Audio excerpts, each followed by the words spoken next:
जय हिंद बच्चों। आज से हम लोग क्वेश्चन प्रैक्टिस सेशन शुरू करने वाले हैं नीट 2024 को टारगेट मानकर, है ना। और इसमें ऑर्गेनिक केमिस्ट्री का सबसे पहले हम लोग haloalkane and haloarenes topic select करते हैं और यहाँ से हम लोग क्वेश्चन प्रैक्टिस स्टार्ट करते हैं, राइट। चलिए, तो सबसे पहले क्वेश्चन नंबर 1 की बात करते हैं। तो क्वेश्चन नंबर 1 जो है वो क्या है, तो दिया हुआ है इथाइल अल्कोहल है जिसमें SOCl2 का हमको रिएक्शन कराना है। SOCl2 क्या है? थियोनिल क्लोराइड, ठीक है। तो यहाँ पर क्या होता है बेटा, तो यहाँ पर आपको पता है SOCl2 से हमको मिलता है न्यूक्लियोफाइल Cl-, राइट, जो कि क्या करता है न्यूक्लियोफिलिक सब्स्टिट्यूशन रिएक्शन NSR। किस तरीके से करता है? तो बेटा आपको छोटी सी बात बता दूं, SOCl2 के साथ में होता है ईथर एक सॉल्वेंट है, हालांकि मेंशन नहीं करता। तो अगर SOCl2 के साथ ओनली ईथर है ना, तो यहाँ पर रिएक्शन होता है SNI।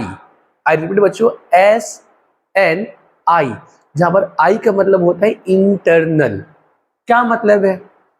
तो आपको मोटा मोटा ये ध्यान रखना बेटा कि अगर ये कंपाउंड, ठीक है ना, कायरल हुआ, ऑप्टिकली एक्टिव हुआ और इसका कॉन्फ़िगरेशन अगर R हुआ, इसका क्या हुआ कॉन्फ़िगरेशन R, मतलब उस कार्बन जहां पे OH जुड़ा हुआ है उस कार्बन का आप कॉन्फ़िगरेशन देखेंगे, उसका क्या निकल गया R। तो यहाँ पर बनने वाला जो प्रोडक्ट होगा ना, उसका कॉन्फ़िगरेशन भी R होगा, ठीक है, ध्यान रखेंगे। अगर SOCl2 ओनली ये दिया हुआ है विथ ईथर मेंशन नहीं किया चलेगा।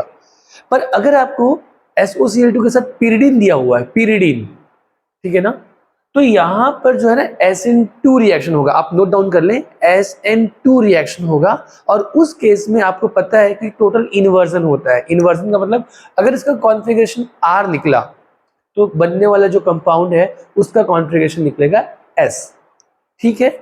चलिए, फिलहाल बेटा यहाँ पर तो आपसे स्टीरियो सेलेक्टिव प्रोडक्ट पूछा नहीं है, स्टीरियो कंपाउंड आपसे पूछा नहीं है, तब तो इस बहुत ही सिंपल सवाल हो गया। SOCl2 दिया हुआ है, यहाँ से मिल जाएगा Cl-, ये Cl- क्या करेगा बेटा, इस OH का सब्स्टिट्यूशन करेगा और यहाँ पर बना लेगा इथाइल क्लोराइड CH3CH2Cl।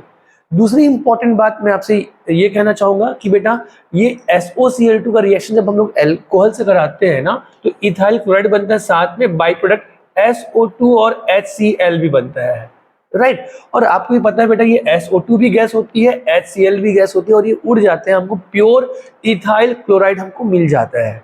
क्या कहना चाहता हूँ? कहना ये चाहता हूँ कि SOCl2 जो है ये एक बहुत अच्छा रिएजेंट है, या ये रिएक्शन जो है ये एक बेस्ट रिएजेंट है टू प्रिपेयर इथाइल क्लोराइड। तो ये क्वेश्चन पूछा जाता है कि कौन सा रिएजेंट यूज करें इथाइल क्लोराइड बनाने के लिए इथाइल अल्कोहल से, तो अपन SOCl2 यूज करते हैं थियोनिल क्लोराइड। ये भी आप ध्यान रखेंगे। अब इथाइल क्लोराइड का रिएक्शन अल्कोहलिक KOH से कराने पर हमको B मिल रहा है। तो अब ये B क्या है? तो बेटा सबसे पहले आप देखें कि यार एल्काइल हैलाइड को अल्कोहलिक KOH से ट्रीट किया है, तो आप पूछे अल्कोहलिक KOH क्या है? तो बेटा अल्कोहलिक KOH, यार यहाँ पे KOH के साथ में अल्कोहलिक है, तो ये स्ट्रॉन्ग बेस भी हो सकता है और साथ में स्ट्रॉन्ग न्यूक्लियोफाइल भी हो सकता है। अगर यहाँ पे स्ट्रॉन्ग न्यूक्लियोफाइल हुआ तो ये NSR कर देगा, और अगर ये स्ट्रॉन्ग बेस हुआ तो ये क्या करेगा बेटा, ये करेगा डिहाइड्रोहैलोजिनेशन। तो बेटा ये अल्कोहलिक जो दिया हुआ है ना, अल्कोहल जो मिला दिया है ना, ये जो है इसकी बेसिसिटी को बहुत ज्यादा एनहेंस कर देता है, बढ़ा देता है। तो ये स्ट्रॉन्ग बेस है। क्या है? Strong base. अब स्ट्रॉन्ग बेस का काम क्या है बेटा? H+ को लेकर जाना, ठीक है ना। और जब H+ को लेकर जाते हो तो साथ में Cl- भी निकल जाता है। तो प्लीज मैं आपको बताना चाहूंगा ये डिहाइड्रोहैलोजिनेशन करेगा, -HX करेगा, और किस तरीके से करेगा? ये E2 तरीके से करेगा, elimination reaction 2, by molecular elimination reaction करते हैं, इसमें कोई कार्बोकैटायन नहीं बनता। तो यहाँ पर क्या होने वाला है, ये CH2HCl को मैंने ऐसे लिख दिया बेटा, और CH2Cl, क्लियर है? ये हो गया। तो यहाँ पर जो स्ट्रॉन्ग बेस है, स्ट्रॉन्ग बेस अल्कोहलिक KOH जो है वो इस H+ को क्या करता है? ट्रैप करता है। जैसे ट्रैप करा तो उसी वक्त ये बॉन्ड जो है साइमल्टेनियसली ये बॉन्ड इधर शिफ्ट होता है और ये Cl- as a leaving group बाहर निकल जाता है, मतलब बन जाता है ethene, CH2 double bond CH2, ये आपको मिलता है प्रोडक्ट इथीन। अब इसका जो रिएक्शन है ये हम लोग क्या करा रहे हैं? Br2 विद CCl4 से, मतलब हम करा रहे हैं ब्रोमिनेशन। तो ब्रोमिनेशन जब होगा यहाँ पर तो क्या होगा बेटा? तो यहाँ पर हमको मिलता है Br+ and Br-, Br2 with CCl4 है तो हमको मिलेगा Br plus and Br minus, जो कि यहाँ पे एक इलेक्ट्रोफाइल है और एक न्यूक्लियोफाइल है जो कि इस इथीन पर अटैक करेगा। और इथीन जो है, इथीन में पाई बॉन्ड, बेटा ये एल्कीन है, अनसैचुरेटेड कंपाउंड है, एडिशन रिएक्शन होगा।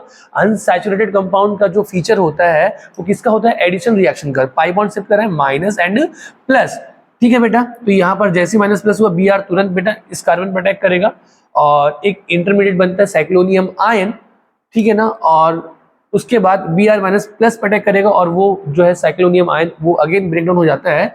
फाइनली एक Br इस नेगेटिव चार्ज पर जुड़ता है और एक Br माइनस इस पॉजिटिव चार्ज पर जाकर जुड़ता है। तो ये हमको मिल जाता है प्रोडक्ट जो है CH2Br और ये Br। यहाँ पर एंटी एडिशन होता है, एक Br इधर से दूसरा Br इधर से, क्योंकि जब साइक्लोनियम आयन बनता है ना तो जब Br अटैक किया तो दूसरे Br को इस साइड से अटैक करने में दिक्कत होती है तो वो अपोजिट साइड से अटैक करता है। तो मैंने आपको सीधा सीधा इन शॉर्ट बता दिया बेटा कि आपको अगर एल्कीन दिया कार्बन डबल बॉन्ड कार्बन, तो किसी एक कार्बन पर एक Br जुड़े, दूसरे कार्बन पर दूसरा Br जुड़े, तब भी आप इसको आंसर इस तरीके से ला सकते हो।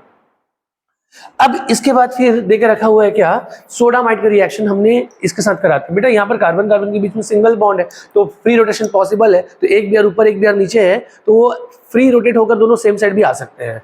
तो मैंने आपको लाइक ये लिख दिया, ये जो है CH2CH2Br, ये Br है, ठीक है ना, ये ऐसा। अब इसका सोडामाइड के साथ रिएक्शन करा रहे हैं, इसके लिए मैं क्या करता हूँ बेटा, ये दोनों H जो है ना ओपन कर देता हूँ, शो कर देता हूँ लाइक इस तरीके से, राइट। अब देखिए यहाँ पर अब क्या सोडामाइड दिया हुआ है, बेटा सोडामाइड दिया हुआ है, आप सबसे पहले सोचिए कि सोडामाइड करेगा क्या। तो यहाँ पर क्या करेगा, जब भी आपको सोडामाइड दे आप सोचिए कि यार उसके साथ सबस्ट्रेट क्या दिया हुआ है। तो यहाँ पर दिया हुआ है अगेन एल्काइल हैलाइड। अब ये सोडामाइड क्या है, स्ट्रॉन्ग बेस है, Na plus and NH2 minus. जैसे एल्कोहलिक की वजह बेटा स्ट्रॉन्ग बेस, वैसे ही सोडामाइड भी एक स्ट्रॉन्ग बेस है। स्ट्रॉन्ग बेस यहाँ पर NH2 माइनस क्या करेगा, फिर से वो अगेन इस H प्लस को क्या करेगा, ट्रैप करेगा, इस H प्लस को क्या करेगा, ट्रैप करेगा। और जैसे H प्लस को ट्रैप किया, ये अल्फा हाइड्रोजन है बेटा, ठीक है ना, तो ये ट्रैप किया, ये वाला बॉन्ड इधर शिफ्ट होगा और ये Br अगेन इधर शिफ्ट हो जाएगा, आई मीन निकल जाएगा। तो ये H प्लस निकला, उसी वक्त ये वाला बॉन्ड शिफ्ट हुआ, ये इसको अल्फा बीटा एलिमिनेशन कहते हैं। Br निकलेगा, ये अल्फा कार्बन हो गया, ये बीटा कार्बन हो गया, तो बीटा से एक H निकला बेटा, उसी वक्त ये इधर शिफ्ट हुआ, ये again Br, alpha beta elimination कहते हैं। तो यहाँ पर एक डबल बॉन्ड गिर जाएगा, बन जाएगा। और अब प्रोडक्ट क्या बन गया, ये बन गया आपका CH Br double bond CH और एक H बचा हुआ है यहाँ पे। फिर से चूंकि एक्सेस में है, तो यहाँ से अगेन दूसरा H प्लस फिर से ये ट्रैप करेगा, अगेन ये वाला बॉन्ड इधर शिफ्ट होगा और Br फिर से निकल जाएगा, मतलब बन जाएगा इथाइन। मतलब अभी बन गया है इथाइन, बन गया है, क्लियर है क्या, ये बन गया आपका ethyne, CH triple bond CH। लेकिन अभी आप देख पा रहे हैं कि ये अभी एक्सेस में है ही, तो क्या ये इथाइन जो बना हुआ है इससे आगे फर्दर रिएक्ट करेगा, यस रिएक्ट करेगा। क्यों, क्योंकि बेटा आप देख पा रहे हैं Na plus NH2 minus strong base है ही, ठीक है ना। और यहाँ पर जो इथाइन में जो हाइड्रोजन है ना वो एसिडिक हाइड्रोजन है। क्यों, क्योंकि sp कार्बन की इलेक्ट्रोनेगेटिविटी कितनी होती है बेटा, 3.25, लगभग 3.25 होती है। तो sp कार्बन की इलेक्ट्रोनेगेटिविटी ज्यादा है, तो मोर En से जुड़ा हुआ जो हाइड्रोजन है ना, क्या मोर इलेक्ट्रोनेगेटिव एटम से जुड़ा हुआ जो हाइड्रोजन होता है ना बेटा, वो क्या होता है, एसिडिक। क्या होता है वो, एसिडिक। तो क्योंकि वो एसिडिक हाइड्रोजन है तो ये H प्लस अगेन तुरंत आसानी से रिलीज हो सकता है। तो ये जो बेस है वो इस H प्लस को फिर से लेकर चला जाएगा, ठीक है ना। और यहाँ पर जो है बेटा तो ये माइनस होगा और ये Na, तो ये जो जब H प्लस लेके जाएगा बेटा कौन, NH2 माइनस, ये NH2 माइनस इस H प्लस को लेकर चले जाएगा, C माइनस होगा और यहाँ पर आ जाएगा बेटा Na प्लस। और वही कहानी इधर भी होगी बेटा, ये बेस जो इधर से भी H प्लस लेकर चला जाएगा, ये C माइनस होगा बेटा और आएगा Na प्लस। मतलब इस तरीके से बन जाएगा सॉल्ट फॉर्मेशन। अच्छा, जरूरी नहीं कि NaNH2 दे बेस हो तभी ये कहानी होगी। अगर ओनली Na भी देता है ना, अगर इथाइन के साथ ओनली Na भी देता है ना बेटा, तो ये Na जो है तुरंत Na प्लस में कन्वर्ट होता है। Na किस में कन्वर्ट होता है, Na प्लस में। और ये मोर इलेक्ट्रोपॉजिटिव है, तो ये मोर इलेक्ट्रोपॉजिटिव जो है बेटा हाइड्रोजन जो कि लेस इलेक्ट्रोपॉजिटिव है इससे, वो इसको आसानी से रिप्लेस कर सकता है। मतलब अगर आपको सोडामाइड ना देंगे, ओनली सोडियम भी देना, तब भी आप इसको यहाँ से सीधा इसमें कन्वर्ट कर सकते हो। मतलब फाइनली आंसर आपको क्या आ गया बेटा, ये बन गया है सॉल्ट। तो यहाँ पर D जो बन गया वो बन गया बेटा C triple bond C minus Na plus, और इधर भी बेटा C माइनस Na प्लस। अब इसका रिएक्शन मिथाइल क्लोराइड के साथ दिया हुआ, अगेन इसमें एक्सेस है, तो बेटा अब इसको किस तरीके से आप करेंगे, तो इसको किस तरीके से आप करेंगे तो सुनिए, जैसे मैं आपको कहता हूँ ये C माइनस है, कार्बन में माइनस, उसको मैं R माइनस लिख सकता हूँ समझाने के लिए, यहाँ से R माइनस हो गया और ये हो गया बेटा Na plus, right, R minus Na plus है। इसका रिएक्शन मैं किसी Rx से कराऊंगा तो आप इसके बारे में क्या विचार करते हो, आप क्या सोचते हो, ठीक है ना, अपना थॉट प्रोसेस आप यहाँ पे लगाएं। तो आपको दिख रहा है बेटा ये R माइनस है, स्ट्रॉन्ग बेस है, साथ में स्ट्रॉन्ग न्यूक्लियोफाइल है, ठीक है ना, तो यहाँ पर एक न्यूक्लियोफिलिक कैरेक्टर नहीं रखेगा, क्यों, क्योंकि यहाँ पर एक इलेक्ट्रॉन डेफिशिएंट सेंटर है। बेटा आप लोग को पता है ना, बेस और न्यूक्लियोफाइल में एक डिफरेंस जो होता है वो क्या होता है, बेस जो है ना वो H प्लस ढूंढता है, H प्लस को ट्रैप करना चाहता है, न्यूक्लियोफाइल H प्लस को छोड़कर कोई भी इलेक्ट्रॉन डेफिशिएंट सेंटर को पे अटैक करता है, राइट। तो सुनिए, तो यहाँ पर R और X से बेटा इलेक्ट्रोनेगेटिव डिफरेंस है, R यहाँ पर क्योंकि इलेक्ट्रोनेगेटिव डिफरेंस है तो R पे क्या आएगा, partial negative charge, electron deficient centre है, तो यहाँ पर जो R माइनस है ना एक स्ट्रॉन्ग न्यूक्लियोफाइल के जैसा एक्ट कर लेगा और ये इस पे क्या करेगा, अटैक, जैसे ही अटैक करेगा बेटा X माइनस ऐसा लिविंग ग्रुप क्या हो जाता है, बाहर, राइट। तो यहाँ से क्या बन जाता है, R माइनस और ये R प्लस मिलकर बना लेते हैं R, राइट। इसी चीज को हम लोग यहाँ पर यूज करते हैं, तो यहाँ पर क्या होने वाला है बेटा, तो होने वाला है यहाँ पर ये C triple bond C minus है, इधर आप देखिए इस C माइनस को, ये C माइनस क्या करेगा, इस CH3 पे अटैक करेगा, C triple bond C minus और Na प्लस है, तो यहाँ पर हमको क्या दिया बेटा, इथाइल सॉरी मिथाइल क्लोराइड, तो ये क्या किया, ये इस पे क्या करा, अटैक किया ये बाहर, तो यहाँ पर ये कार्बन और ये मिथाइल मिलकर एक बॉन्ड बना लेंगे। वैसे इधर भी है बेटा C माइनस, ये भी है और एक्सेस है, तो एक्सेस है मतलब CH3Cl एक और है बेटा, तो इधर भी आप कर सकते हो, ये भी क्या करेगा, इस पे अटैक करेगा और Cl बाहर निकल जाएगा, मतलब इधर भी एक बॉन्ड बन जाएगा। तो क्या बन रहा है फाइनली आंसर जो बन रहा है वो ये हो जा रहा है, E क्या हो जा रहा है, ये हो जा रहा है CH3C ट्रिपल बॉन्ड CH3, ये होगा आपका फाइनल प्रोडक्ट E, ठीक है। तो ये आपका पहला सवाल का क्वेश्चन है, ठीक है। चलिए तो अगले सवाल की तरफ आगे बढ़ते हैं। अगला सवाल जो है वो क्या है, आपको ब्यूट 1 इन दे के रखा हुआ है और ब्यूट 1 इन का रिएक्शन कराया हुआ है किसके साथ बेटा, ब्यूट, अच्छा पूछा ये है कि ब्यूट 1 इन से 1 आयोडो ब्यूटेन कैसे बनाए, 1 आयोडो ब्यूटेन कैसे बनाए, ठीक है ना। तो बेटा आपसे रिएजेंट पूछ रहा है कि कौन कौन से रिएजेंट हम यूज कर सकते हैं, सिंगल रिएजेंट भी हो सकता है या एक से ज्यादा रिएजेंट भी हो सकते हैं। तो आप सबसे पहले ना बेटा आप देखें कि इसको इसमें कन्वर्ट कैसे किया जाए, तो ये कहां से होकर जाएगा। तो अब आप सोचिए कि आयोडीन जो है वो टर्मिनल कार्बन पर जाकर जुड़ रहा है। जनरली जब हम लोग एल्कीन से एल्काइल हैलाइड बनाते हैं तो हम लोग बेटा क्या यूज करते हैं, HX, HCl, HBr या HI। तो अब आपको याद होगा कि उसमें हम क्या करते हैं, पाई बॉन्ड शिफ्ट करते हैं माइनस प्लस, तो पाई बॉन्ड किधर शिफ्ट होगा बेटा, हमेशा टर्मिनल साइड जाता है, क्योंकि पॉजिटिव चार्ज की स्टेबिलिटी हम लोग देखते हैं, मतलब पाई बॉन्ड हम इस तरीके से शिफ्ट करते हैं कि बनने वाला जो कार्बोकेटायन वो स्टेबल हो, क्योंकि कार्बोकेटायन बनता है इंटरमीडिएट, राइट। तो आप लोगों ने जनरली देखा होगा कि जब हम लोग इधर इसको इधर शिफ्ट करें माइनस और प्लस करें तो बेटा, और हमने अगर HI दिया सपोज, तो I कहाँ पे जुड़ेगा, पॉजिटिव चार्ज में, मतलब I बीच में जुड़ेगा, टर्मिनल पे नहीं। लेकिन क्वेश्चन क्या दिया हुआ है, I टर्मिनल पे जुड़ा हुआ है, मतलब कुछ तो यहाँ पर मसला है, हमको थोड़ा सोचना पड़ेगा। HI तो हम लोग ऐसे डायरेक्टली यूज नहीं कर सकते।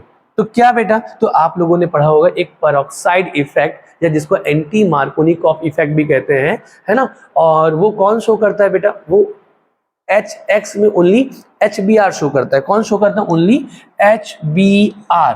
तो वो इफेक्ट क्या होता है, तो अगर हम लोग इसमें HBr, ये क्या बेटा, यहाँ पर हमने HBr ले लिया और इसके साथ क्या लगा दिया, पेरोक्साइड, क्या बेटा, पेरोक्साइड, तो यहाँ पर फ्री रेडिकल एडिशन रिएक्शन होते हैं। कौन सा रिएक्शन होता है बेटा, फ्री रेडिकल एडिशन रिएक्शन। कौन सा reaction, free radical addition reaction होता है, मतलब यहाँ पर बनेंगे H फ्री रेडिकल और साथ में क्या बेटा, Br फ्री रेडिकल। ये पेरोक्साइड जो होता है ये अनस्टेबल होता है, ये खुद फ्री रेडिकल में ब्रेक डाउन हो जाता है और इसकी वजह से वो HBr को ब्रेक डाउन करता है, होमोलिसिस कराता है और बनाता है H free radical and Br free radical. अब ये Br फ्री रेडिकल की वजह से यहाँ पर ये वाला बॉन्ड भी ब्रेक डाउन हो जाता है और ये बनते हैं फ्री रेडिकल, और ये भी क्या बेटा, फ्री रेडिकल, होमोलिसिस हो रहा है यहाँ पर भी। और देन फिर Br फ्री रेडिकल अटैक करता है इन दोनों में से उस फ्री रेडिकल पे, कि जिसके बाद बनने वाला जो फ्री रेडिकल है वो स्टेबल हो। तो बेटा ये कहां पे अटैक करेगा, तो Br फ्री रेडिकल अटैकर होता है, तो ये कहां पे अटैक करेगा, इसमें कि इसमें, यस, टर्मिनल वाले पे। क्यों, जब ये टर्मिनल पे अटैक करेगा तो फ्री रेडिकल बीच वाला बचेगा, और जब फ्री रेडिकल बीच में बनता है तो उसकी स्टेबिलिटी ज्यादा होती है, क्योंकि उसमें नंबर ऑफ हाइपर कॉन्जुगेशन या प्लस आई ज्यादा होते हैं। ठीक है ना बेटा, तो ये बी आर इस जगह पे जुड़ेगा, जब ये बी आर इस जगह पे जुड़ेगा तो एच इस जगह पे जुड़ेगा, और यही एंटी मार्कोनिकॉफ रूल होता है, राइट। तो यहाँ पर जो बन जाएगा वो बन जाएगा पहले CH3 CH2 CH2 CH2 क्या बेटा Br, ये बन गया आपका पहला प्रोडक्ट। अब Br तो आपने ले आया, देखो HI के साथ ऐसा पेरोक्साइड काम नहीं करता, HF HCl और HI ये कोई भी पेरोक्साइड इफेक्ट शो नहीं करता, ओनली HBr ही पेरोक्साइड इफेक्ट शो करता है।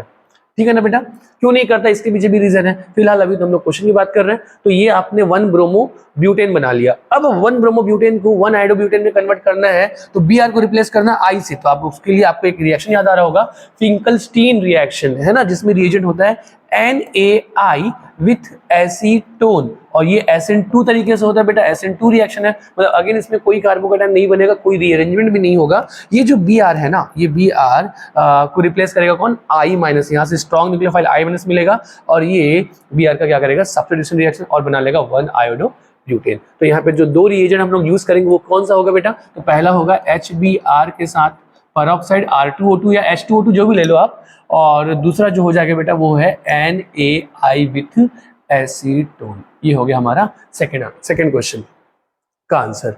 अगले क्वेश्चन की तरफ बढ़ते हैं हम लोग। दिया हुआ है एल्काइल हैलाइड और इसमें सोडियम इथॉक्साइड दिया है, सोडियम इथॉक्साइड। बेटा ये आप रिएक्शन ना आपके मुंह जबानी याद होनी चाहिए, ये इतना इंपॉर्टेंट है, ठीक है ना। क्या मुंह जबानी याद हो, सबसे पहले रिएक्शन का नाम क्या बेटा, जब भी आपको ना एल्काइल हैलाइड दे, और ये देख लेना ये एल्काइल या तो प्राइमरी होना चाहिए तो सेकेंडरी होना चाहिए।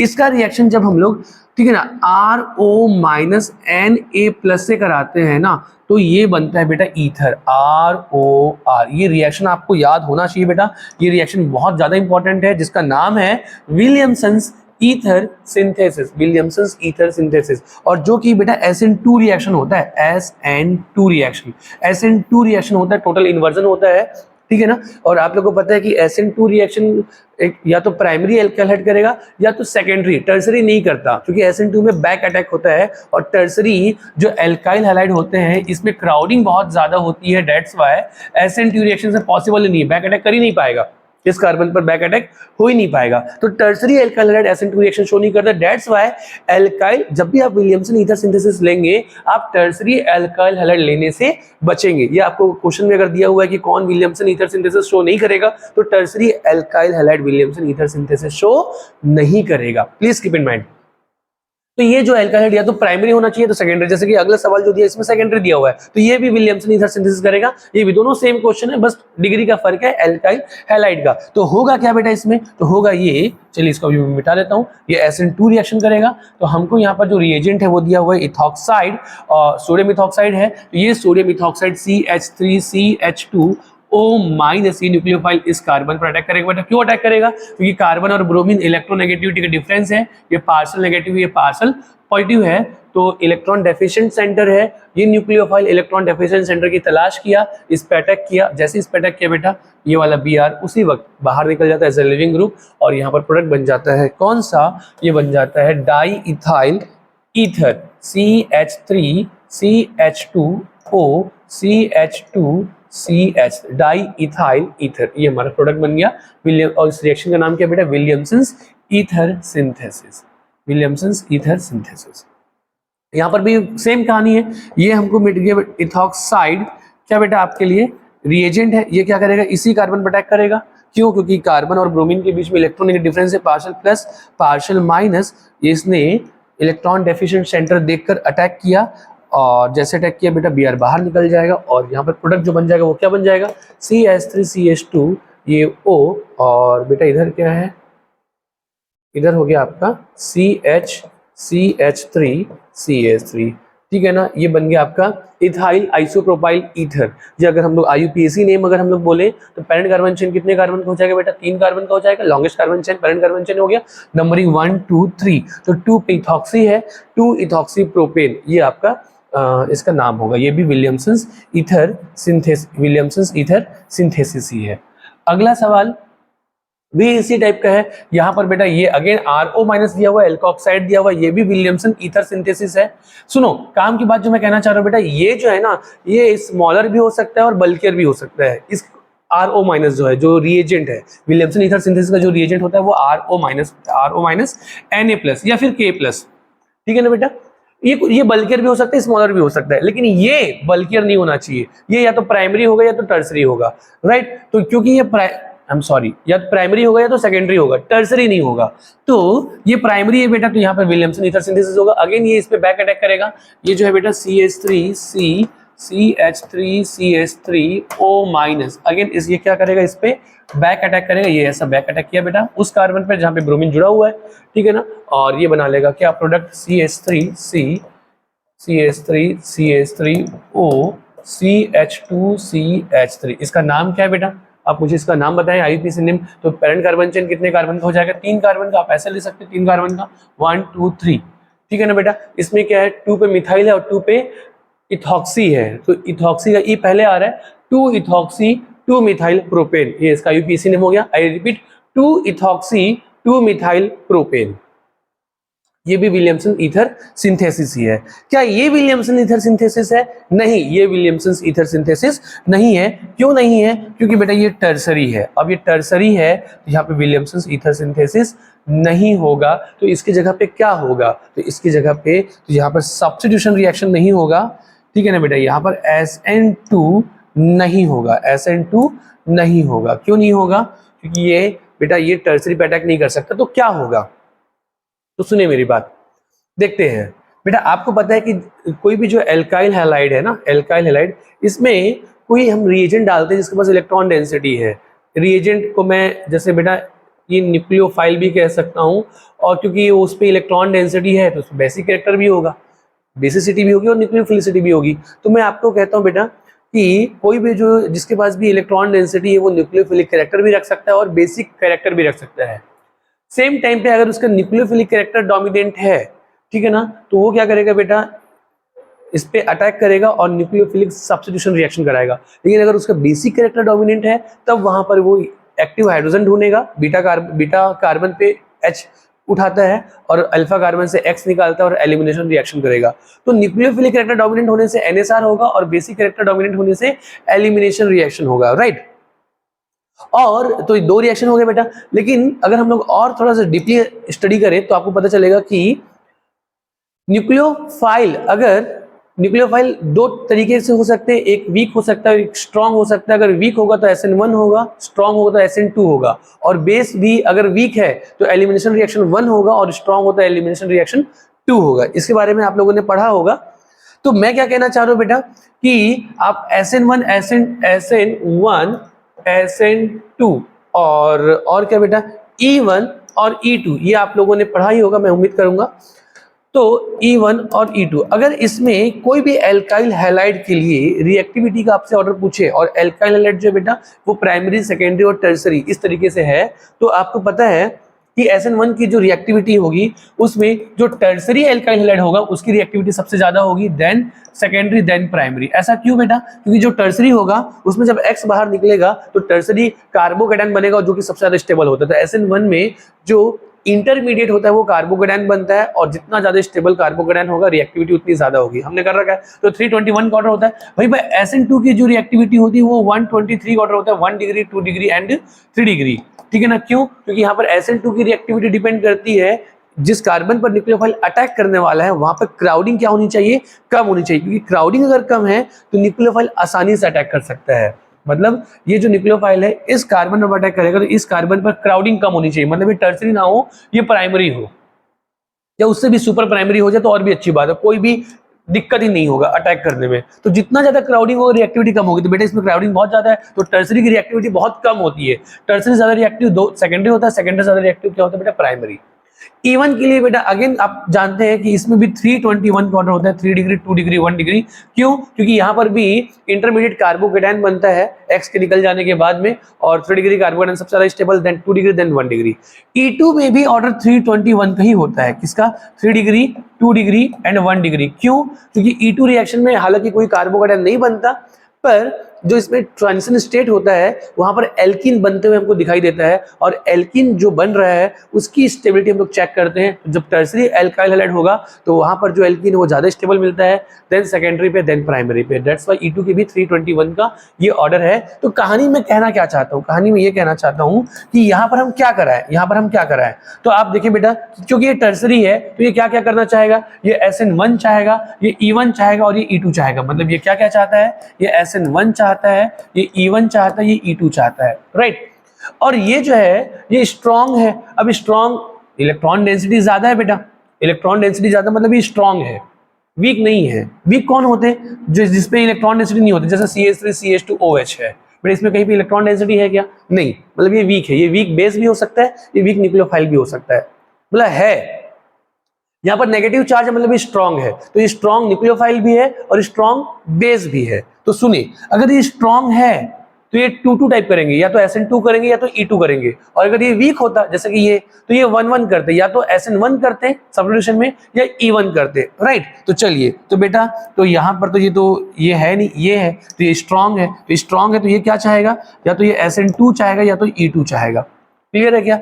अब देखते हैं कि ये क्या चाहता है और ये क्या चाहता है, ठीक है ना। दोनों की चाहते कहां पर सेम होती है और कहां पर बात बनती है, हम इसी को यहां पर चेक करने वाले हैं। ये SN2 चाहता है, ये SN2 चाहता है, मुझे बताओ क्या इनमें से कोई ये SN2 चाहता है क्या, नहीं, ये कोई SN2 नहीं चाहता, मतलब SN2 नहीं होगा। देखिए ये और क्या चाहता है, ये E2 चाहता है, E2 चाहता है क्या, ये E2 चाहता है क्या, यस ये E2 चाहता है, मतलब बात E2 पे जाकर फिक्स हो गई। तो अब यहां पर होगा E2। देखिए ये SN1 चाहता था पर ये SN1 नहीं चाहता, मतलब SN1 भी नहीं होगा। ये E1 चाहता था पर ये E1 नहीं चाहता, मतलब E1 भी नहीं होगा। बात यहाँ पर कहाँ पे हो आ गई बेटा, E2 पे। तो यहाँ पर एलिमिनेशन रिएक्शन 2 होगा। कहने का मतलब है कि यहाँ पर विलियमसन ईथर सिंथेसिस नहीं होता, क्योंकि वो SN2 होता है, बल्कि उसकी जगह पे हो जाएगा एलिमिनेशन रिएक्शन। और कौन सा, बाई मॉलिक्यूलर एलिमिनेशन रिएक्शन। बेटा ये सवाल भी आपसे पूछ सकता है। तो यहाँ पर प्रोडक्ट क्या बनेगा, तो प्रोडक्ट बेटा वो क्या बनेगा हम लोग यहाँ पे डिस्कस कर लेते हैं। ये जो है ये CH3CCH3, बेटा इसको मैं ओपन करके CH2H लिख लेता हूँ, हो गया CH3। यहाँ पर है Br। तो ये जो है ना, ये स्ट्रॉन्ग बेस के जैसे जब एक्ट करेगा तो ये CH3CH2O- जो है वो यहाँ से क्या करेगा, ये H+ को लेकर चला जाएगा। ठीक है, बेस का काम क्या होता है, H+ को लेकर चला जाना, तब ये बॉन्ड इधर शिफ्ट होगा, जब ये बॉन्ड इधर शिफ्ट होगा उसी वक्त Br- यहाँ से बाहर निकल जाएगा, और फाइनली जो है हमारा प्रोडक्ट वो बन जाएगा CH3C डबल बॉन्ड CH2CH3। ये हमारा प्रोडक्ट होगा। क्लियर है क्या। चलिए आगे बढ़ते हैं अगले सवाल की तरफ। बेटा स्टेटमेंट टाइप के क्वेश्चंस हैं। दिया हुआ है benzoyl chloride is highly reactive towards SN1 reaction. Benzoyl chloride जो है वो SN1 रिएक्शन के लिए हाईली रिएक्टिव है, ठीक है ना। सबसे पहले बेटा क्या ये स्टेटमेंट सही है, हम लोग यहीं पे चेक कर लेते हैं। तो बेंजोइल क्लोराइड जो है ना, बेंजोइल क्लोराइड ये क्या होता है बेटा, वो होता है CH2Cl, ठीक है ना।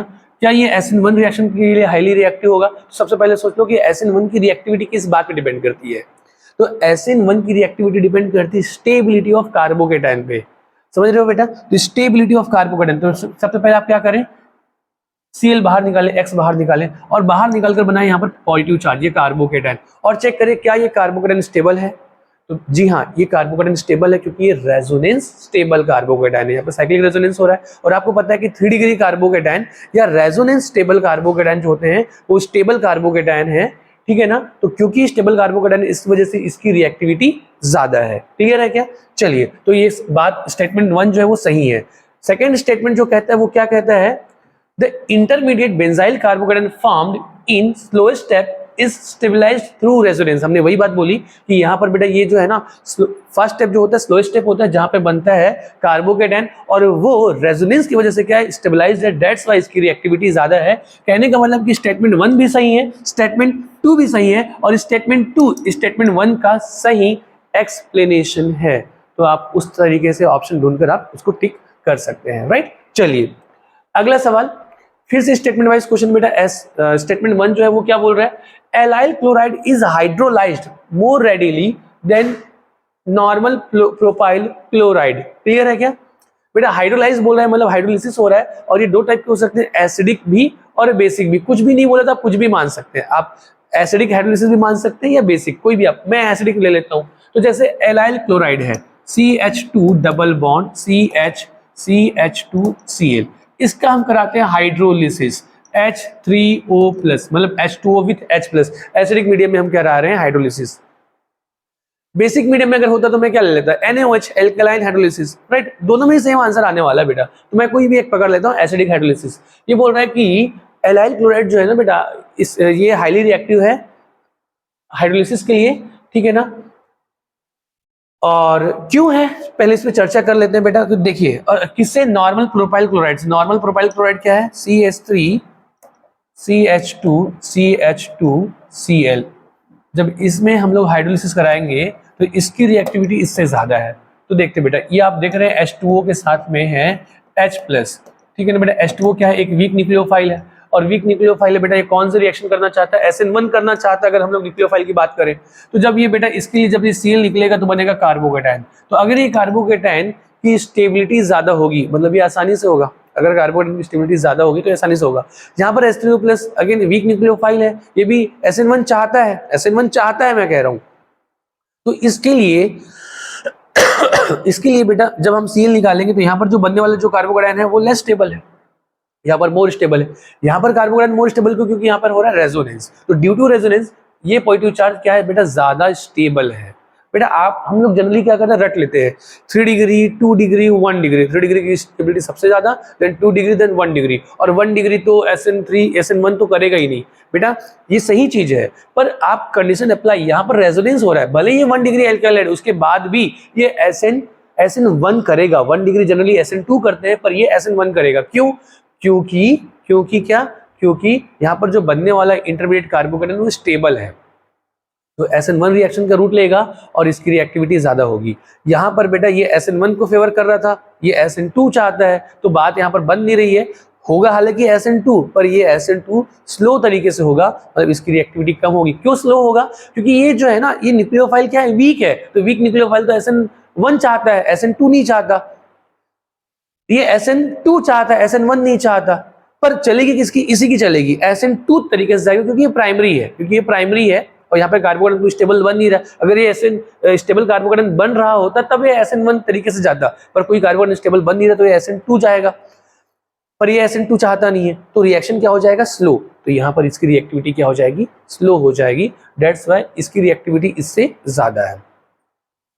स्टेटमेंट 2 क्या कह रहा है, ये रीजन क्या बता रहा है हम देख लेते हैं। ये बता रहा है कि एलाइल क्लोराइड जो है अनसैचुरेटेड है, जबकि नॉर्मल प्रोपाइल क्लोराइड क्या है, सैचुरेटेड। क्या ये रीजन है, नहीं। अच्छा, क्या ये स्टेटमेंट सही है, यस स्टेटमेंट तो सही है, पर ये इसका रीजन नहीं है। तो स्टेटमेंट दोनों ही सही है, पर स्टेटमेंट 2 स्टेटमेंट 1 का सही एक्सप्लेनेशन नहीं है। इसके बारे में थोड़ा सा और अगर डिस्कस करें कि अगर मैं इसको NaOH के साथ ट्रीट कर लूं, मतलब हाइड्रोलिसिस जो दिया हुआ है वो एल्कलाइन है, तो सर तब भी क्या यही आंसर जाएगा, हाँ तब भी यही आंसर जाएगा। कैसे, क्योंकि बेटा आप देखिए, अब आपने एसिडिक ना लेके आपने बेसिक ले लिया, आपने क्या ले लिया, बेसिक, आपने ले लिया बेसिक। अब इसके लिए आप लोगों को थोड़ा सा कॉन्सेप्ट जो है ना प्रॉपर आपको पता होना चाहिए, तभी आप ये सॉल्व कर पाओगे, अदरवाइज यहाँ पे दिक्कत जाएगी। देखो जैसे मैंने NaOH ले लिया बेटा, NaOH में आपको मिल गया स्ट्रॉन्ग न्यूक्लियोफाइल OH माइनस, यहाँ पर भी NaOH ले लिया स्ट्रॉन्ग न्यूक्लियोफाइल मिल गया OH माइनस। मतलब ये क्या चाहता है, SN2, ये भी चाहता है SN2, ये भी 1 डिग्री, ये भी 1 डिग्री, मतलब दोनों ही SN2 करेंगे। अब SN2 करेंगे तो किसकी रिएक्टिविटी ज्यादा है, इसकी की इसकी। अब ये बड़ा अच्छा सवाल है बेटा, अगर आपसे पूछा कि इन दोनों में SN2 के लिए कौन ज्यादा रिएक्टिव, अब सोचिए क्या किसकी रिएक्टिविटी ज्यादा होगी।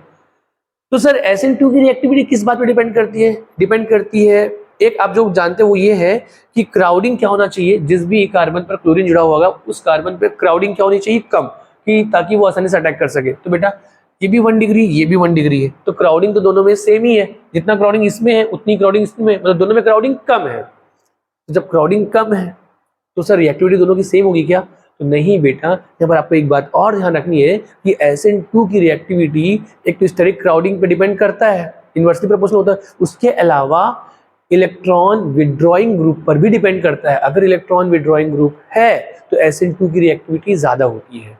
सर ये आप कैसे कह दिए, तो बेटा आप लोगों ने जब ट्रांजिशन स्टेट पढ़ा होगा तो आप देखना उसका जो चार्ज होता है वो पार्शियल नेगेटिव होता है, पार्शियल नेगेटिव मतलब बेटा कि नेगेटिव चार्ज वहां पे बन रहा है, और नेगेटिव चार्ज की स्टेबिलिटी बढ़ाता कौन है, इलेक्ट्रॉन विड्रॉइंग ग्रुप। आपको याद आ रहा है पार्शियल नेगेटिव चार्ज कैसे? ये जो कार्बन है ट्रांजिशन स्टेट, इसमें ये पार्शियल पॉजिटिव चार्ज होता है बेटा। यहाँ पर हेलोजन जो जुड़ा होता है वो होता है पार्शियल नेगेटिव, और न्यूक्लियोफाइल जो अटैक करता है वो भी क्या होता है? Partial negative. आप देख पा रहे हैं पार्शियल नेगेटिव कितने हैं? 2। पार्शियल पॉजिटिव चार्ज क्या है? 1। ओवरऑल जो है नेगेटिव चार्ज ज्यादा, इसलिए ओवरऑल ये होता है पार्शियल नेगेटिव। तो यहाँ पर ये भी ध्यान रखेंगे कि क्योंकि नेगेटिव चार्ज इंटरमीडिएट बनता है, that's why electron withdrawing group का प्रेजेंस रिएक्टिविटी SN2 की रिएक्टिविटी को बढ़ाता है। तो आप देखेंगे बेटा कि यहाँ पर जिस क्लोरीन में जिस कार्बन में क्लोरीन जुड़ा हुआ है उस कार्बन पे ये जुड़ा हुआ है, और ये लगा रहा है sp2 कार्बन होने की वजह से -I, पर यहाँ पर ये लग रहा है +I। तो क्योंकि यहाँ पे -I लग रहा है, दैट्स व्हाई SN2 की रिएक्टिविटी ज्यादा है। तो क्योंकि SN2 की रिएक्टिविटी ज्यादा, दैट्स व्हाई ये इजीली हाइड्रोलाइज्ड होगा। तो ये आप Na वर्ड से भी करेंगे तब भी ये वही आंसर आने वाला है, राइट बेटा। तो यहाँ पर दोनों स्टेटमेंट सही है, पर इसका जो रीजन है वो गलत है। अगला सवाल की तरफ बढ़ते हैं। अगले सवाल में दिया रखा है हाइड्रोकार्बन दिया है, एक C5H10 है जो कि क्लोरीन के साथ रिएक्ट नहीं करता बोल रहा है, does not react with chlorine, but अच्छा आगे सुनिए, बट और कुछ बात बोल रहा है, but gives a single monochloro compound C5H9Cl in bright sunlight. जो ब्राइट सनलाइट की प्रेजेंस में C5H9Cl देता है, ठीक है ना। तो आइडेंटिफाई करेंगे कि ये हाइड्रोकार्बन कौन सा है। देखिए बेटा, सबसे पहले ये आइसोमरिज्म टाइप का क्वेश्चन हो गया, आइसोमर में जैसे क्वेश्चन पूछते हैं ना।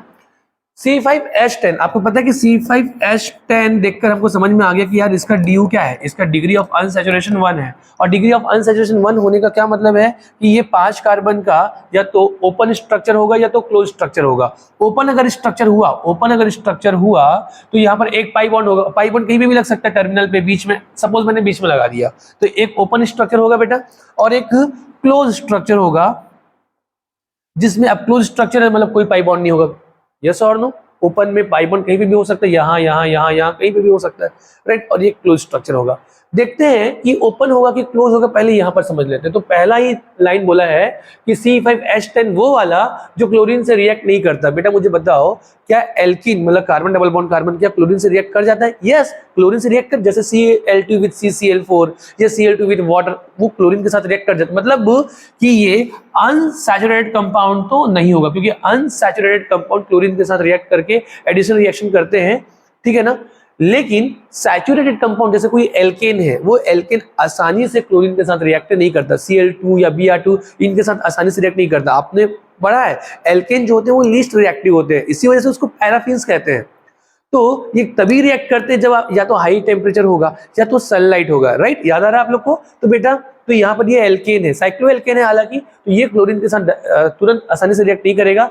रिएक्ट तभी करेगा जब आपको देगा सनलाइट, और तब ये बनाएगा mono hello compound, monochloro compound C5H9Cl। मतलब अगर मैंने Cl2 विद सनलाइट ले लिया, सनलाइट यहाँ पर होमोलिसिस होगा, और होमोलिसिस होकर बेटा यहाँ पर हमको मिलेगा Cl क्रिटिकल, और इसकी वजह से यहाँ पर भी बेटा होमोलिसिस होगा, यहाँ 2 Cl क्रिटिकल मिल जाएंगे, और ये इसकी वजह से यहाँ पर होमोलिसिस होगा बेटा, ए क्रिटिकल और एक Cl यहाँ पर जुड़ेगा और एक Cl यहाँ पर, मतलब बन जाएगा बाई प्रोडक्ट HCl, और एक जो कंपाउंड बन गया वो बन गया क्लोरोसाइक्लोपेंटेन। और बेटा क्लोरोसाइक्लोपेंटेन जो है वो सिंगल, बेटा आप कहीं भी करेंगे सब जगह ये भी बनेगा, तो ये आपको मिल जाएगा C5H9Cl, ठीक है ना। तो कहने का मतलब है कि जो हाइड्रोकार्बन जो हमको आइडेंटिफाई करना वो कौन होगा, वो होगा साइक्लोपेंटेन। तो साइक्लोपेंटेन जो है वो सही आंसर है इसका, साइक्लोपेंटेन, नॉट ओपन वाले कार्बन वाले पेंटीन, राइट।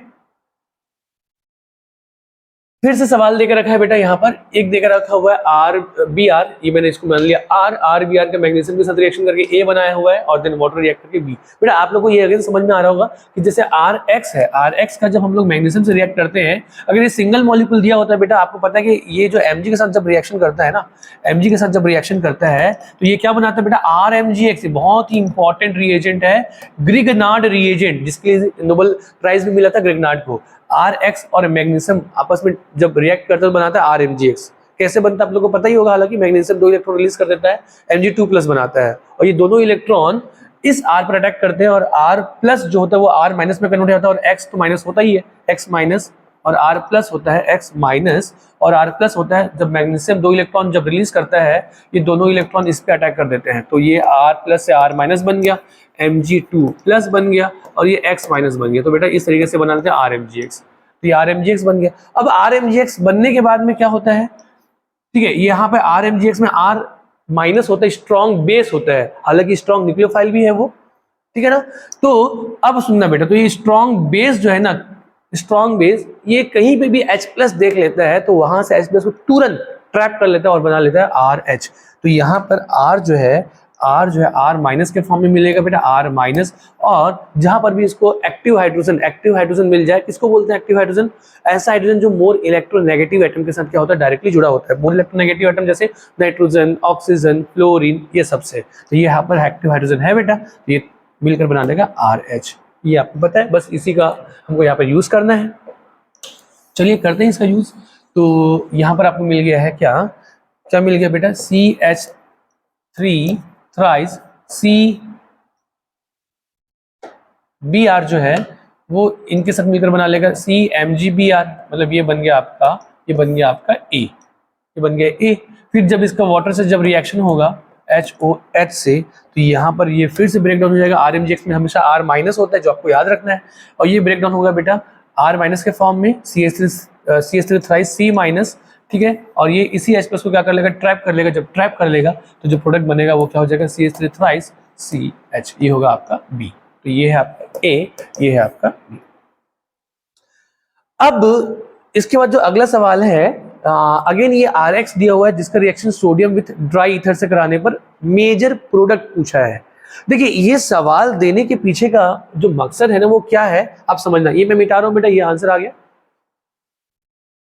सुनो, देखो आपको नॉर्मल अगर सोचे तो आपको क्या नजर आ रहा है, ये नजर आ रहा है RX का रिएक्शन हम लोग करा रहे हैं किसके साथ, सोडियम के साथ। किसके साथ, सोडियम, ठीक है, सोडियम विथ ईथर।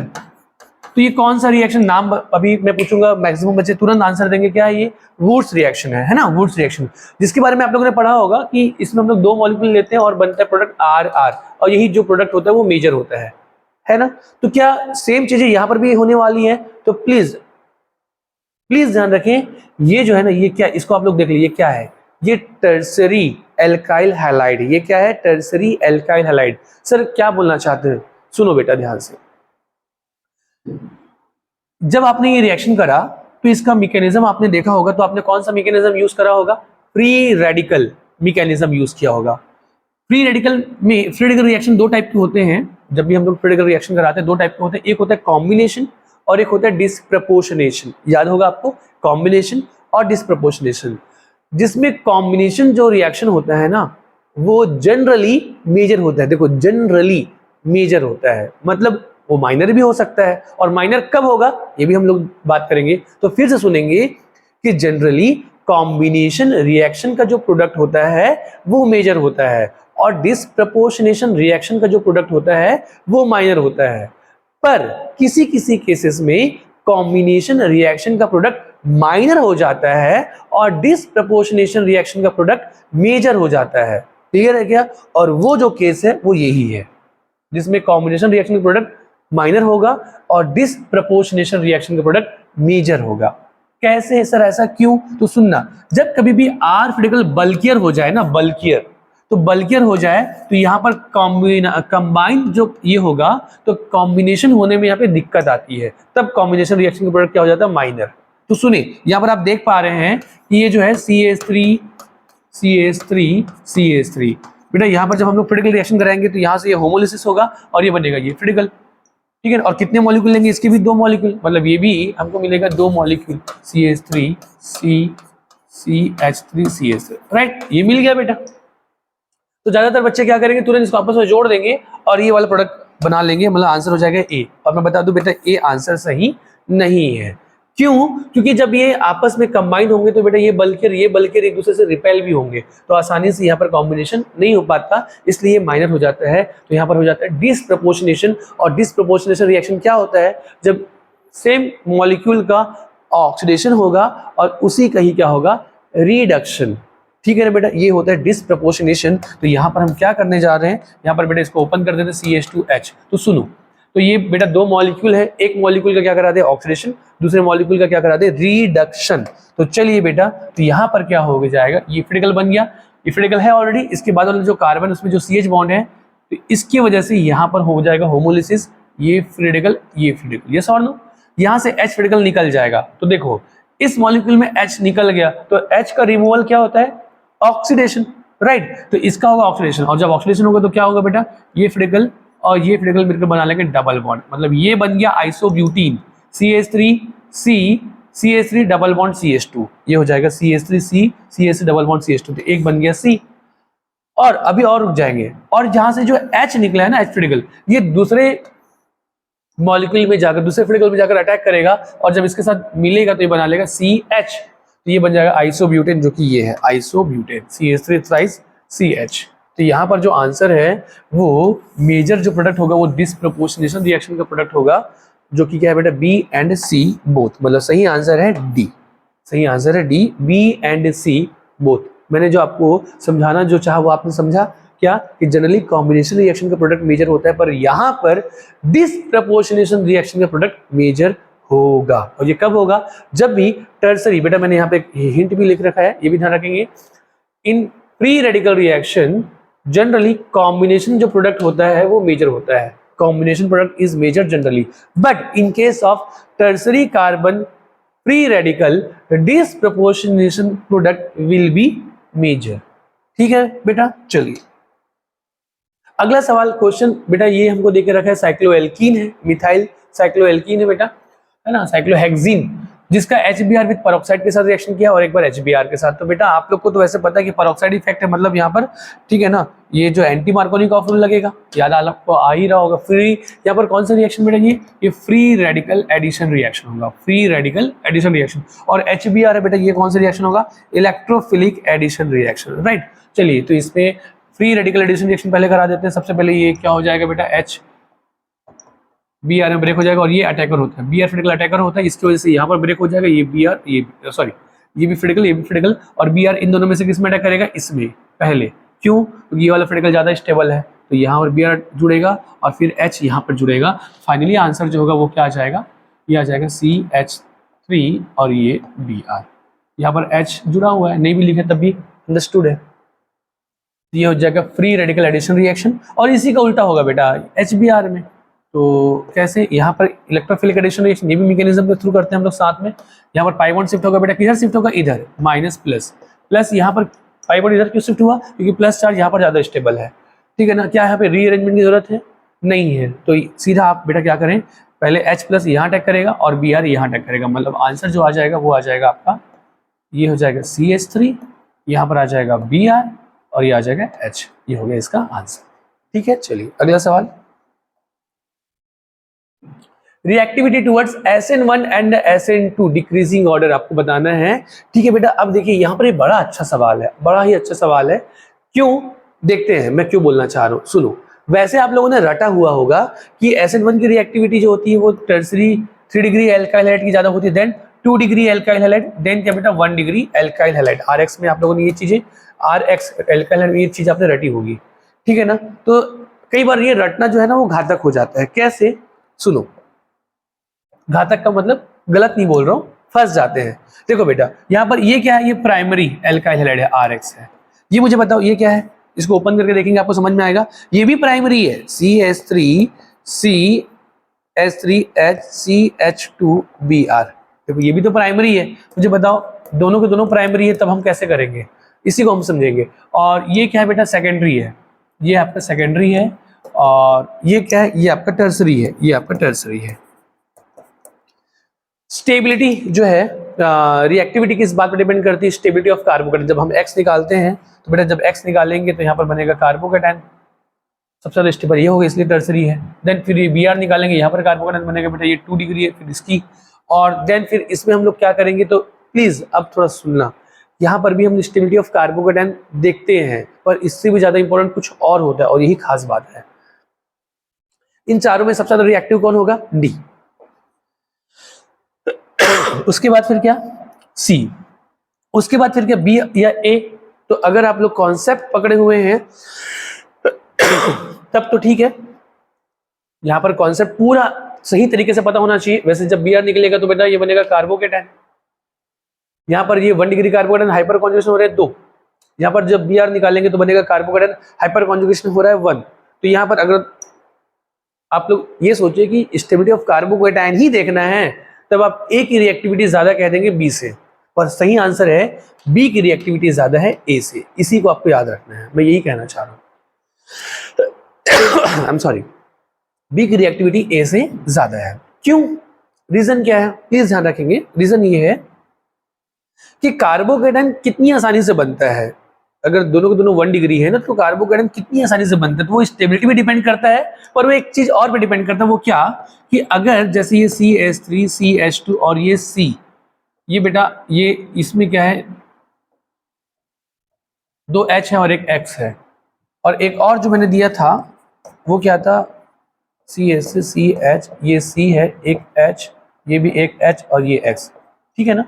समझना मेरी बात बेटा, जिस भी कार्बन पे हेलोजन जुड़ा हुआ है वो कार्बन क्या है, sp3 कार्बन, ये sp3 कार्बन है, और sp3 कार्बन है तो यहाँ पर जो बॉन्ड एंगल होगा, रिक्वायर्ड बॉन्ड एंगल वो कितना होगा, 109 डिग्री, 109 डिग्री, 109.28 होता है। सेम कहानी यहाँ पर भी वही sp3 कार्बन है, यहाँ पर भी होगा 109.28, 109 डिग्री, राइट। देखो मुझे एक बात बताओ, इन दोनों में से कौन 109 डिग्री बॉन्ड एंगल पे स्टेबल है, मतलब आराम से है, ठीक है ना। जो आराम से है वो x को आसानी से नहीं निकालेगा, उसको कोई दिक्कत ही नहीं है। पर जो आराम से नहीं है, जो तनाव में है, स्ट्रेस में है, वो बोलेगा कि भैया x तो निकलो। जब x निकल जाएगा तो यहाँ पर कार्बन पे आ जाएगा पॉजिटिव चार्ज, और जब कार्बन पे आ जाएगा पॉजिटिव चार्ज तो वो कार्बन का हाइब्रिडेशन क्या हो जाएगा, वो कार्बन का हाइब्रिडेशन क्या हो जाएगा बेटा, जैसे अगर x निकल गया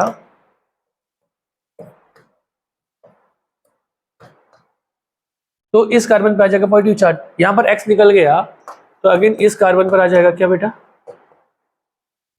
पॉजिटिव चार्ज।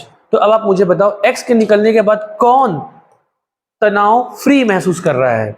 तो तनाव फ्री वो ज्यादा महसूस करेगा जिसको कम तनाव, जिसको ज्यादा तनाव होगा। तो ज्यादा तनाव वाला जो कम तनाव में जाएगा तो ज्यादा रिलैक्स महसूस करेगा। जो पहले से ही कम स्ट्रेस में है, कम तनाव में है, वो और भी कम हो जाए, वो उसको कुछ खास फर्क नहीं पड़ेगा, क्योंकि पहले भी कम तनाव में है, बाद में भी कम तनाव में है।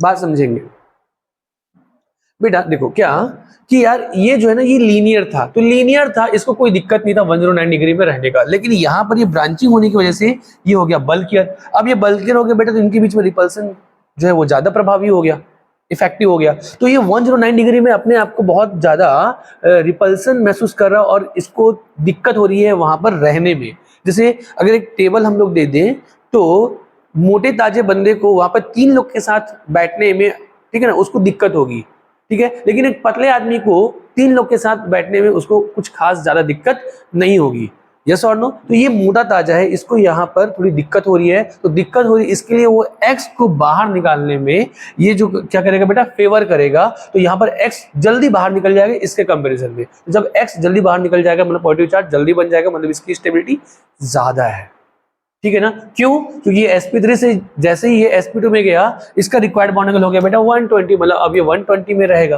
तो 120 में रहेगा तो ये बहुत रिलैक्स फील किया, ठीक है ना बेटा। 3 का बेंच था, चौथा जो बंदा था वो बैठना चाह रहा है तो उसको बैठ नहीं पा रहा है, तो एक अगर निकल जाएगा तो वो आसानी से बैठ जाएगा, क्योंकि अब उसको जो स्पेस है वो प्रॉपर मिल जा रही है। ये वही कहानी है कि x निकलने के बाद रिक्वायर्ड बॉन्ड एंगल हो जाएगा बेटा 120 डिग्री का, क्योंकि sp2 का 120 है, तब ये काफी आराम महसूस करेगा और इसलिए पॉजिटिव चार्ज आसानी से बन जाएगा। दैट्स व्हाई इसकी रिएक्टिविटी, मतलब जब x होगा इसकी रिएक्टिविटी SN1 के लिए ज्यादा होगी इससे, ठीक है बेटा। तो प्लीज यहाँ पर ध्यान रखेंगे कि बी की रिएक्टिविटी जो बेटा ए से ज्यादा है। और यहीं पर अगर SN2 की मैं बात करूं बेटा, तो SN2 में इसका उल्टा हो जाएगा, क्या कि ये सबसे ज्यादा हो जाएगा ये, देन ये। क्यों? क्योंकि SN2 में रिएक्टिविटी डिपेंड करती है क्राउडिंग पे, क्राउडिंग कम होना चाहिए, तो बेटा सबसे कम क्राउडिंग इसमें है, देन उसके बाद फिर इसमें है, देन उसके बाद फिर ये सेकेंडरी था, क्राउडिंग और ज्यादा, देन ये टर्सरी और भी ज्यादा। तो इसका आंसर हो जाएगा ए, देन बी, देन सी, देन डी, ये इसका आंसर है, ठीक है।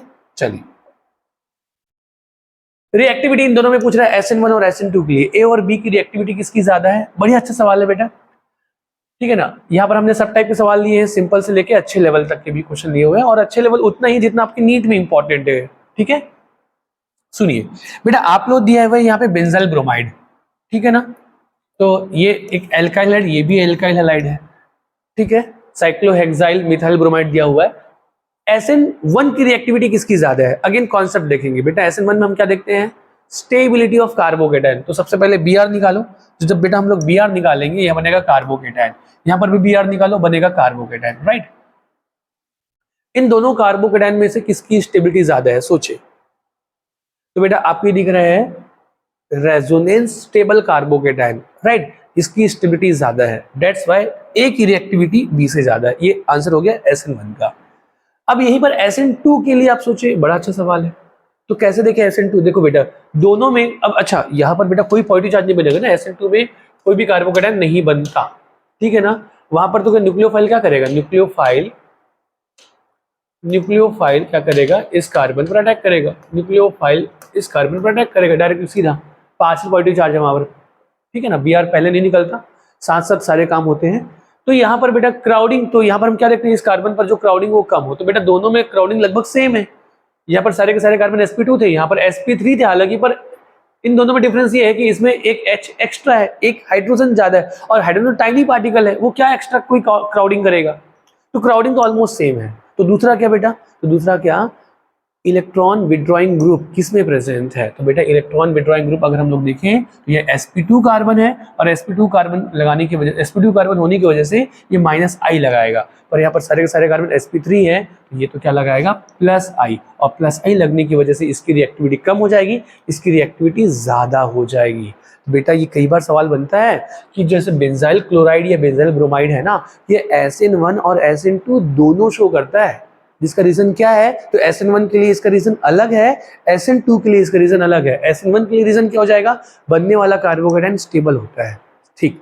SN2 के लिए क्या रीजन है, क्या यही होगा, नहीं, क्योंकि इसमें जो फिनाइल ग्रुप है वो क्या लगाता है -I, और -I लगने की वजह से जो ट्रांजिशन स्टेट है उसकी स्टेबिलिटी ज्यादा हो जाती है। क्लियर है क्या, तो यहाँ पर अगेन बेटा दोनों ही, चाहे SN1 हो चाहे SN2 हो, दोनों में ही A की रिएक्टिविटी B से ज्यादा है, प्लीज ध्यान रखेंगे। चलिए अगला सवाल, ये एनिलीन का सवाल हो गया बेटा। एनिलीन, हालांकि हम लोग हेलो एल्केन कर रहे हैं, पर फिर भी यहाँ पर हम लोग उसको कर सकते हैं बेटा। एनिलीन से हम लोग बेंजीन बनाना चाहते हैं, इसमें हम लोग क्या करेंगे, तो यहाँ पर बेटा सबसे पहले आप लोग को याद होगा कि यार एनिलीन में जो है ना NH2 आसानी से नहीं निकलेगा, तो NH2 को निकालने के लिए हम क्या करते हैं, साम दाम दंड भेद लगाते हैं बेटा। तो इसको पहले कन्वर्ट करते हैं बेंजीन डाई एजोनियम आयन में, N2 + Cl-, याद आ रहा होगा बेटा, क्यों, क्योंकि जैसे N2+ बना, ये दोनों इलेक्ट्रॉन को लेकर आसानी से N2 के फॉर्म में रिलीज हो जाता है। क्यों, क्योंकि N2 एक बहुत अच्छा लिविंग ग्रुप है, N2 N triple bond N, bond energy बहुत ज्यादा है, N2 एक स्टेबल कंपाउंड है।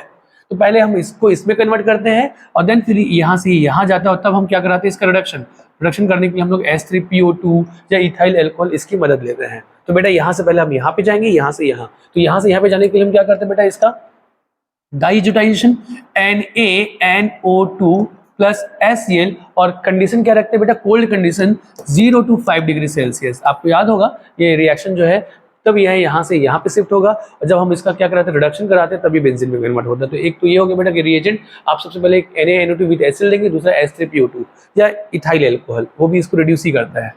इसको ही इसमें कन्वर्ट करने के लिए हम क्या करते हैं बेटा, अगेन NH2 जो है आसानी से बाहर नहीं निकलता, ठीक है, वीक लिविंग ग्रुप है, तो इसको अगेन बेटा यही सेम कहानी फिर से डाई एजोटाइजेशन करेंगे, NaNO2 विद HCl, कंडीशन रखेंगे 0 to 5 डिग्री सेल्सियस, तब इसको कन्वर्ट करेंगे किसमें, बेंजीन डाई एजोनियम आयन में, N2 + Cl- में, और फिर हम इसका क्या कराते हैं बेटा, सैंडमेयर्स रिएक्शन या गैटरमैन रिएक्शन, आपको याद होगा, ठीक है ना, जिसमें हम लोग ले लेते हैं क्या, CuBr विथ क्या, HBr। यहाँ पर रिप्लेसमेंट रिएक्शन होता है, ये Br जो है वो N2 को रिप्लेस कर देता है और बना देता है ब्रोमोबेंजीन, साथ में N2 अलग निकल जाएगा बेटा, और HCl जो है वो गैस, HCl गैस ये अलग निकल जाएगा। इस तरीके से हम लोग एनिलीन से बेंजीन भी बना सकते हैं या ब्रोमोबेंजीन भी बना सकते हैं, राइट। चलिए अगला सवाल क्या बोल रहा है बेटा, अच्छा यहाँ पर एल्काइल हैलाइड है, इसको एल्कीन में कन्वर्ट करना। बेटा ये तो बहुत आसान है, हमने बार बार कर लिया। क्या क्या दे देंगे, एल्कोहलिक KOH दे देंगे, या फिर हम क्या दे देंगे बेटा, सोडा माइड NaNH2, दोनों स्ट्रॉन्ग बेस है, डीहाइड्रोहेलोजिनेशन करेंगे और इसको एल्कीन में क्या करेंगे, कन्वर्ट करेंगे। एक H यहाँ से निकल जाएगा, जैसे H निकलेगा बेटा यहाँ पे जो सिंगल बॉन्ड जो सिग्मा था वो शिफ्ट होगा और Br निकल जाएगा, राइट। क्या बोल रहे हैं, अच्छा बेंजाइल अल्कोहल से बेंजाइल अल्कोहल से क्या बेटा, यहाँ पर इसका नाम क्या हो जाएगा, इसका नाम एक कार्बन का पेरेंट कार्बन चेन आप बना सकते हो, ये 2 कार्बन का बेटा, यहाँ पर ये ओपन है, 2 कार्बन का ये हो जाएगा, तो यहाँ पर क्या हो जाएगा, ये phenyl ethanoic acid, phenyl ethanoic acid हम बनाने वाले हैं। चलिए तो फिनाइल इथेनोइक एसिड कैसे बनेगा बेटा, सुनो, तो CH2OH या तो बेटा इसको डायरेक्टली ऑक्सीडाइज करा दो। ऑक्सीडाइज करने से क्या होगा, नहीं ऑक्सीडाइज नहीं करा सकते, क्यों? क्योंकि अगर ऑक्सीडाइज कराया ना तो ये जो है CH2OH सीधा COOH में कन्वर्ट होगा। अगर स्ट्रॉन्ग ऑक्सीडाइजिंग एजेंट दिया तो ये लाइक ये ऐसा होगा, पर हमको तो क्या करना है, CH2COOH मतलब एक एक्स्ट्रा कार्बन जोड़ना है। तो जब भी हमको एक्स्ट्रा कार्बन जोड़ना है तो हम थोड़ा सा कुछ चीज़ें ध्यान रखें। बेटा सुनो, तो मैं इसको क्या कर सकता हूँ, OH हटाकर क्या मैं यहाँ पे CN लगा सकता हूँ क्या? CN लगा, अगर मैं CN लगा देता हूँ, CN लाइक ये ऐसा, अगर मैं यहाँ से यहाँ पहुँच जाऊँगा तो CN का हाइड्रोलिसिस कराकर, CN का हाइड्रोलिसिस कराकर, ठीक है ना, मैं CN को कन्वर्ट कर देता हूँ किसमें, COOH में। आपको याद होगा साइनाइड का जब हम लोग कंप्लीट हाइड्रोलिसिस कराते हैं तो साइनाइड कन्वर्ट हो जाता है COOH में, आपने करा होगा। तो यहाँ से आप यहाँ पहुँचो, यहाँ से यहाँ, तो यहाँ से यहाँ कैसे पहुँचोगे बेटा? तो सबसे पहले OH को बेटा रिप्लेस करो किससे, Cl से, या Cl या Br, CH2Br से, ठीक है ना। तो पहले OH से, OH को रिप्लेस करो Br से, और Br को फिर रिप्लेस करो CN से। OH आसानी से CN से रिप्लेस नहीं हो पाता, ठीक है ना, ये ऐसे रिएक्शन हमने नहीं देखा है NCERT में, ठीक है ना बेटा। तो पहले इसको यहाँ पे लेके जाओ, यहाँ से यहाँ लेके जाओ, यहाँ से इसका क्या करा दो, हाइड्रोलिसिस। तो चलिए देखते हैं। तो बेटा ये इथाइल CH2OH है, इसको यहाँ से यहाँ पे कैसे लेके जाए? तो बेटा आप लोग यूज कर लो, HBr यूज कर लो, या जो भी है ना। तो NaBr विथ H2SO4 आप यूज कर सकते हो। तो यहाँ पर बेटा आप क्या हो जाएगा कि Br माइनस जो है ना, यहाँ पे NSR करेगा सब्स्टिट्यूशन रिएक्शन, और OH को रिप्लेस कर देगा। यहाँ पर ये बॉन्ड ब्रेक हो जाएगा बेटा, प्लस एंड माइनस में ट्रिकी हम लोग कर रहे हैं अगर, तो Br अटैक करेगा और बना लेगा CH2Br। फिर हम लोग क्या करेंगे बेटा, यहाँ पर HCN ले लेंगे, HCN विद बेसिक मीडियम, ठीक है, या KCN विद एसिडिक मीडियम। मैंने आप लोग बताया था क्यों बेसिक, HCN में क्यों बेसिक देते हैं और NaCN में क्यों एसिडिक देते हैं, ये हमने चर्चा कर रखा है। हालांकि आप HCN फिलहाल लेंगे, यहाँ पे आपको मिलेगा CN माइनस न्यूक्लियोफाइल, वो अगेन बेटा ये प्लस एंड माइनस, ये CN यहाँ पे ब्रेक करेगा, अटैक करेगा और बना लेगा CH2CN। फिर हम इसका क्या करा देंगे, फर्दर हाइड्रोलिसिस, तो CN जो है वो कन्वर्ट हो जाएगा किस पे, COOH। तो इस तरीके से क्या क्या हमने यहाँ पर यूज़ किया, तो हमने एक यूज़ किया, सबसे पहले हमने यूज़ किया HBr, फिर हमने यूज़ किया क्या बेटा, HCN विथ बेसिक मीडियम, फिर हमने यूज़ किया क्या, हाइड्रोलिसिस। तो इस तरीके से हमने इसको इसमें कन्वर्ट किया, ठीक है चंगा। चलिए अगला सवाल, हाईएस्ट डाइपोल मोमेंट पूछा है, इन सब में किसकी डाइपोल मोमेंट ज्यादा है? बेटा डाइपोल मोमेंट जो होता है वो एक वेक्टर क्वांटिटी है, और हम इसको चार्ज इनटू डिस्टेंस देखते हैं, और सबसे इंपॉर्टेंट होता है चार्ज। और एक बात और देख लो बेटा कि यहाँ पर जो है ना नॉन पोलर, ये देखो ये नॉन पोलर है, ये भी नॉन पोलर है। नॉन पोलर का कंडीशन क्या होता है बेटा, हमको पता हुआ है, अगर हम वर्बली अगर तुरंत डिस्कस करें तो क्या देखते हैं कि कोई भी जो सेंट्रल एटम है उससे जुड़े हुए जो साइड एटम है वो क्या होने चाहिए, सेम। साइड एटम क्या होने चाहिए, सेम। दूसरा, सेंट्रल एटम पे कोई भी लोन पेयर नहीं होना चाहिए, अगर लोन पेयर अगर आ गया तो वो क्या हो जाता है, पोलर। तो बेटा ये दोनों नॉन पोलर हैं। इसके बाद फिर हम लोग बात करते हैं CH2Cl2 और CHCl3 की। बेटा यहाँ पर थोड़ा सा अगर हम लोग चार्ज अगर देखें, इलेक्ट्रोनेगेटिव डिफरेंस अपन देखते हैं चार्ज, तो यहाँ पर ना मैंने आप लोगों को एक चीज सिखाया था, कई बार ये क्वेश्चन को लॉजिकली सॉल्व करने में हमको दिक्कत आती है, तो इसको हम लोग याद कर लेते हैं। तो ये क्या याद कर लेते हैं, कार्बन टेट्राक्लोराइड, आपको ये पता होना चाहिए कि नॉन पोलर है, पता ही ये नॉन पोलर है।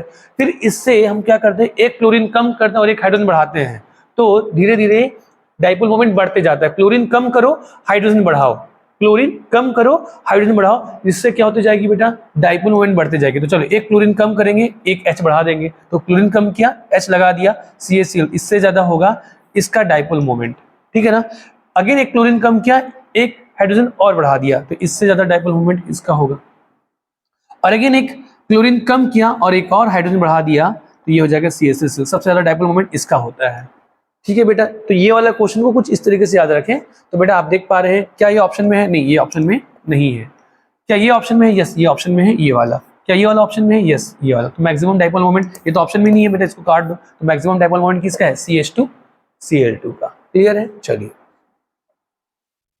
न्यूक्लियो ऑर्डर ऑफ न्यूक्लियोफिलिसिटी, ठीक है बेटा। न्यूक्लियोफिलिसिटी किस बात पे डिपेंड करती है, तो न्यूक्लियोफिलिसिटी डिपेंड करती है इलेक्ट्रॉन डेंसिटी पे। सबसे पहला फैक्टर बेटा इलेक्ट्रॉन डेंसिटी ज्यादा होना चाहिए। अब आप देख पा रहे बेटा इन सब में इलेक्ट्रॉन डेंसिटी तो है ही।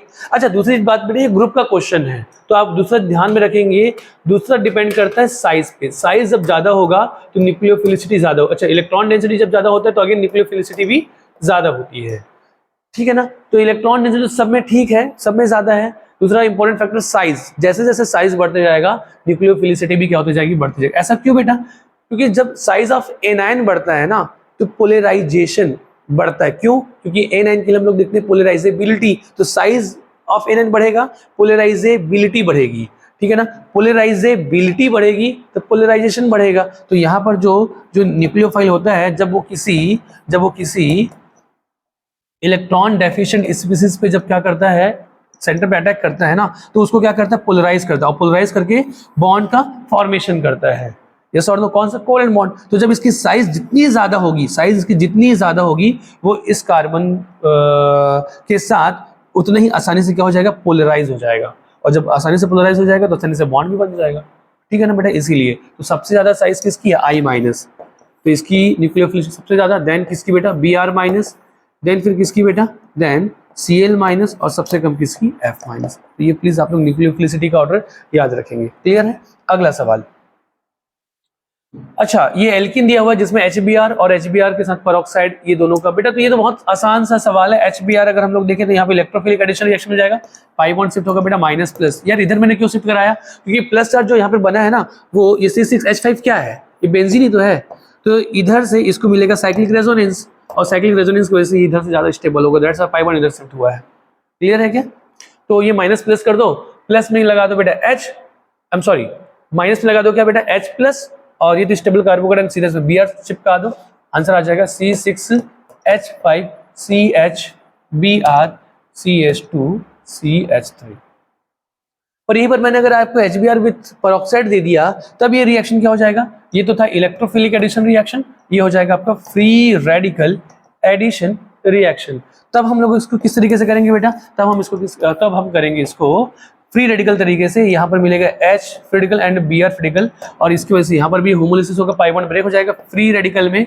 मुझे बताओ Br कहाँ अटैक करेगा, यहाँ की यहाँ अटैक करेगा। क्यों? क्योंकि ये वाला फ्रीडिकल, बचा हुआ जो फ्रीडिकल है वो ज्यादा स्टेबल होगा ड्यू टू रेजोनेंस। तो Br यहाँ पर जोड़े और H यहाँ पर जोड़े, फाइनली जो आंसर आ जाएगा वो क्या आ जाएगा बेटा, C6H5, ठीक है, CH2CHBr एंड CH3, राइट, ये आपका आंसर होगा। चंगा, चलिए क्वेश्चन है, एक कंपाउंड ए है हैविंग मॉलिक्यूलर फॉर्मूला C4H9Br। बेटा चलिए समय हो गया है, तो हम लोग जो ये क्वेश्चन सेशन का जो पार्ट 1 है उसको हम लोग यहीं पे रखते हैं, ठीक है ना। अगला जो पार्ट होगा पार्ट 2, तब हम इसको आगे कंटिन्यू करेंगे, ठीक है। तो चलिए, थैंक यू सो मच, आपने इतना पेशेंस से ये लेक्चर सुना, इसके लिए आपको बहुत बहुत शुक्रिया, थैंक यू।